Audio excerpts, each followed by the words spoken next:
Halo semuanya, di video kali ini kita nggak akan ngomongin saham, reksadana, atau kripto, tapi tenang aja, topiknya masih seputar investasi, cuma kali ini dari sudut pandang yang berbeda, yaitu otomotif. Pasti videonya akan menarik, jadi pastikan teman-teman nonton sampai selesai.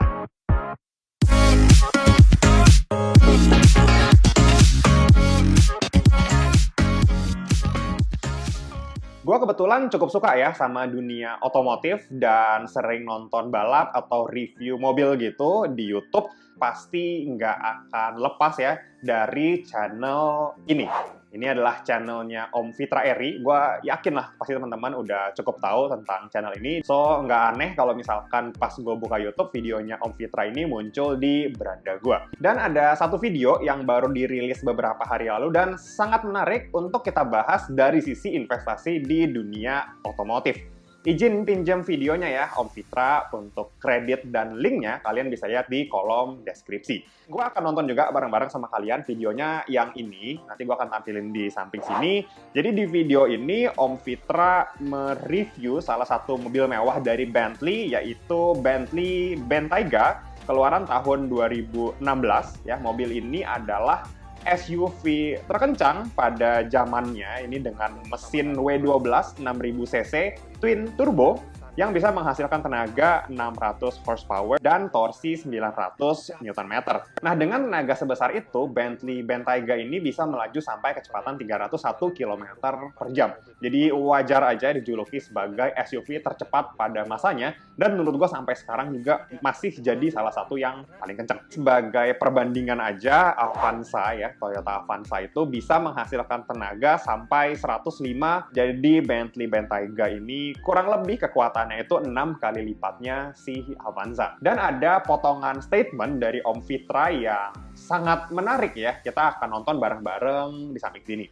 Mobil ini pada saat baru harganya di atas 10 miliar rupiah. Sekarang dalam keadaan bekas, ini mobil tahun 2016, dijual tidak sampai 6 miliar rupiah. Nah, kalian udah denger ya statementnya. Jadi mobil Bentley Bentayga ini keluaran tahun 2016 dan saat itu harganya di atas 10 miliar. Menurut gue cukup mahal mobil ini dan masuk ke golongan mobil mewah atau bahkan mobil yang sangat mewah. Tapi sekarang second-nya udah ada di pasaran dan tadi Om Fitra juga ngomong harga second-nya itu sekitar nggak sampai 6 miliaran. So dari statement itu kita udah bisa nangkep ya sebenarnya sebuah kendaraan atau sebuah mobil, even mobil mewah seperti Bentley Bentayga ini mengalami depresiasi yang membuat harganya semakin rendah dari tahun ke tahun. Gue juga udah bikinin ya tabel sederhananya, kalian bisa lihat di samping sini. Ya kalau kita compare harga baru tahun 2016 dan harga jualnya saat ini, tanpa menghitungkan besarnya inflasi, jadi kita bisa lihat sebenarnya owner dari Bentley Bentayga ini setiap tahunnya mengalami kerugian 6,7%. Nah, kalau misalkan kita lihat tabel ini, tabelnya doang gitu ya, tanpa penjelasan lebih panjang, sebenarnya kita bisa langsung ambil kesimpulan kalau mobil atau kendaraan itu bukanlah instrumen investasi karena mengalami depresiasi atau penurunan nilai. Padahal kan kita mau berinvestasi supaya dapat apresiasi gitu ya, supaya dapat pertambahan nilai di masa depan. Jadi kalau misalkan lihat contoh ini, ya jelas mobil bukan instrumen investasi. Tapi ada yang bilang mobil itu bisa loh jadi instrumen investasi. Dan gue pribadi cukup setuju sama statement ini. Tapi pasti sekarang muncul pertanyaan lanjutan. Bro, kenapa lu bisa berstatement gitu? Padahal dari tabel yang lu bikin sendiri, ini udah kelihatan mobil itu mengalami depresiasi. Jadi ya nggak cocok gitu buat investasi. Ya oke, gua ngerti. Itu semua karena mobil gua dan mungkin mobil kebanyakan dari kita adalah mobil mainstream yang banyak ditemuin di jalanan. Jadi ya bisa dibilang nggak ada hal yang terlalu istimewa ya sama mobil-mobil mainstream itu. Karena menurut gua ada beberapa kriteria atau beberapa syarat yang harus dipenuhi supaya kendaraan atau mobil itu bisa dijadikan instrumen investasi yang bagus. Nah, gue akan share di sini. Jadi, yang pertama, mobil itu harus rare atau langka. Ya, sama lah ya. Ini hukum supply demand berlaku kayak di saham. Jadi, ketika supply-nya terbatas, stoknya terbatas, tapi demand-nya ada, demand-nya tinggi, maka most likely harganya bisa naik. Dan itu juga yang terjadi sama mobil-mobil langka. Nah, untuk mencari mobil yang langka di Indonesia pastinya nggak gampang, karena namanya aja udah langka kan, udah susah dicari. Nah, kalian ini bisa ngakalin dengan mencari mobil yang tidak secara official, tidak secara resmi masuk ke Indonesia. Jadi masuk ke sininya tuh kayak bener-bener diimpor secara pribadi atau lewat importir. Terus surat-suratnya kan awalnya nggak ada nih. Nah itu diurus sendiri. Biasanya mobil-mobil yang kayak gitu itu akan terlihat keren karena kayak one and only gitu. Kita doang yang punya, orang lain tuh nggak punya. Makanya itu jadi mobil hobi, jadi mobil kolektor. Jadi harganya itu gelap banget ya, harganya itu nggak ada patokannya karena unitnya jarang nih. Kita beli di toko A, kita compare di toko B nggak punya mobil itu.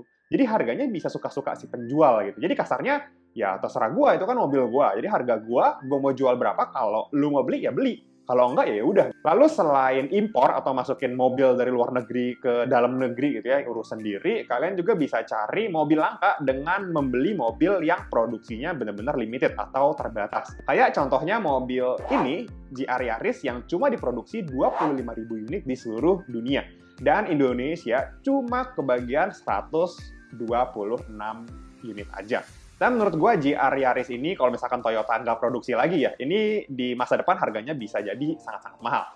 Lalu tips yang kedua, mobil ini harus punya cerita. Ya, cerita dalam tanda kutip. Nah, cerita yang dimaksud di sini adalah historical value, dan yang paling gampang untuk screening gitu ya, untuk cari kira-kira mobil ini punya historical value atau enggak adalah ketika sebuah mobil dibikinin film atau at least dipakai di sebuah film, lalu filmnya booming, nah itu kalian udah mesti siap-siap tuh. Biasanya mobil itu akan jadi inceran para kolektor dan bikin harganya bisa naik sangat tinggi. Kayak contohnya mobil ini, AE86 yang ada di film Initial D.